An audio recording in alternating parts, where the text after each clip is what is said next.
Well, hello YouTube. I'm going to do a quick how-to video to germinate cannabis seedlings and a little secret that I found to make it faster than ever before. To cover the basics though, before I go over that little bit of information that I found, is you want to make sure that you store your seedlings between 75 and 80 degrees Fahrenheit at all times. You want to make sure that the water that you're using is also between that same temperature. Just leave it in the room and let it get to room temp.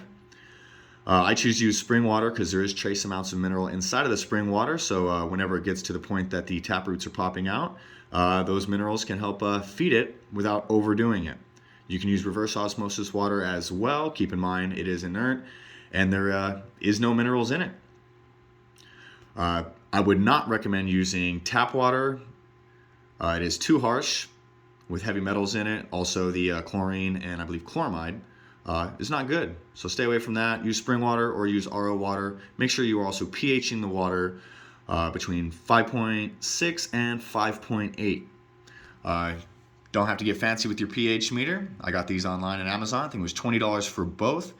So it doesn't have to be fancy. It just has to be accurate. So make sure you're calibrating your pH meter often so the way you ensure accuracy. Use pH up and pH down if needed to do so. Once again, on Amazon. So very inexpensive. You don't have to get crazy with anything. So let's go over the how-to. Make it simple since online has a lot of contradictory information. All you're going to do is take your seedlings, put it inside your cup of water, making your pH water at room temperature. Let them sit for about 24 hours inside of this water. You do not want them to float on top of the water. If they are, try to give them a little tap. Let them sink because you want them fully submerged or they will not pop appropriately. Make them take longer. They're not going to soak up the water. You want to make sure that they are sinking. If they don't sink right away, give it a little time, little tap on top until they sink. The secret that allows them to pop faster is rooting gel or cloning gel or powder. Doesn't really matter. There's actually a study. They used some, I think they did 1 milliliter inside the water that it sat in for the 24-hour period. By doing so, they were able to get the roots to pop 2 to 3 days faster on average. I figured why not? It doesn't take very much. I just used the stick that I was using to stir with, got a little bit on there, put it in the water, stirred it around until it's fully dissolved. Make sure you're pHing that water after you add this in because it does affect the pH quite a lot, I found. It doesn't take much, just like when you're doing a clone. It doesn't require very much on there. These are seeds, so they're even smaller. A little bit goes a long way, so don't waste it. Once it's in there with your water cloning mix or rooting mix, let it sit for 24 hours. After that 24-hour period is up, get a hand towel or paper towel, whatever you like. I would not use like a napkin or toilet paper. It's too thin. You can't open and close it without it ripping once it gets wet. What you're gonna do, take it, put your seeds in there, pour the entire thing on there, let it get all nice and saturated. If that wasn't enough water to saturate it, get some more pH'd spring water or RO water, reverse osmosis. Saturate the cloth or towel, whatever it is that you're using, completely. You don't want it sitting in the water, but you do want it completely saturated so that way it stays moist. You don't want it to dry out at any point in time because if those tap roots pop out and it dries out, you just ruined your seeds and you don't want to waste them. They aren't cheap. Once those pop, maybe 2 to 3 days, you'll open it up, you'll see the tap roots. Once tap roots are on all of them start appearing, you then want to go ahead and drop them inside of either straight into your soil or soilless medium. I personally like to use rooting cubes. I soak the rooting cubes. This is Midas rooting cubes as well. I actually have some. One sec.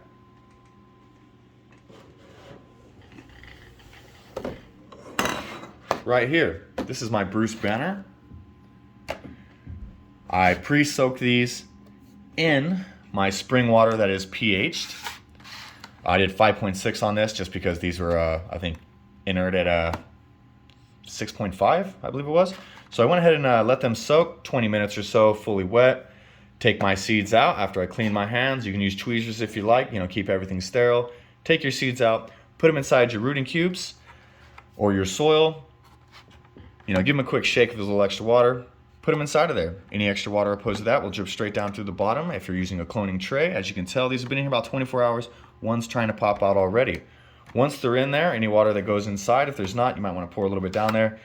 You want to keep the humidity in here very high. You can then mist or spray the top of your dome, keep it on there.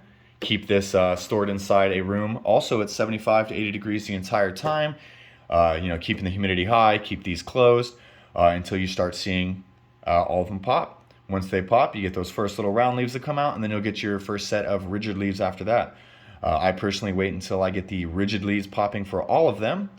By then, you might have a small root zone already established, which is also why I like using the rooting cubes, because in soil, that taproot tends to grow just straight down. It doesn't really grow out right away. But in rooting cubes, if you ever use clones, you know that it always goes straight out because it can only go down so much. So this allows kind of like a root ball to establish from the start. Then I can take these straight out of here, cube and all, put them inside my medium. I'm going to be using cocoa this time around. Use spring water for a few more days, until the roots get a little bit more established. You don't want to shock them or burn them with newts yet. After that, you can switch over to whatever nutrient regimen you're using as your very light week one feeding, half strength, quarter strength, whatever it is you use. Personally, I'll probably use quarter strength for the first few days or weeks, see how it goes, and then from then on out, taper up until I get to full strength newts. And then once I get to the full strength nutrients, then I will consider that my week one of veg, and go from then on out. Follow your guidelines from there. Everyone's a little bit different depending on the soil you're in. But that is it. Very simple how-to. Little secret to speed things up. I will actually get the link that I found of the study, and I'll try to put that in the description of it speeding it up. So you don't have to take my word for it. You can read it if you want. I found it very interesting to speed up this process by 2 to 3 days. Starting from seeds take long as is. I'd rather it to go by as quickly as possible since I don't have clones this time around. Or if you're pheno hunting or something similar. But that's it. Everything here can be found on Amazon. Very inexpensive.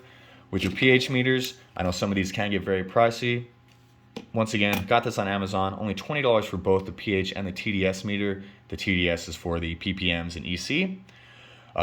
Doesn't have to be fancy. It just has to be accurate. So make sure you calibrate your meter, to whatever specifications they give, to make sure that it is accurate, because that's all that really matters. But that is it. Very simple process to germinate your seeds into them faster than you've probably ever done it before. That's it.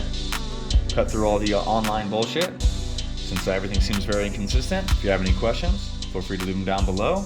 If I left anything out, let me know. I'll do an update if need be. But that's it. Happy growing. Peace out, YouTube.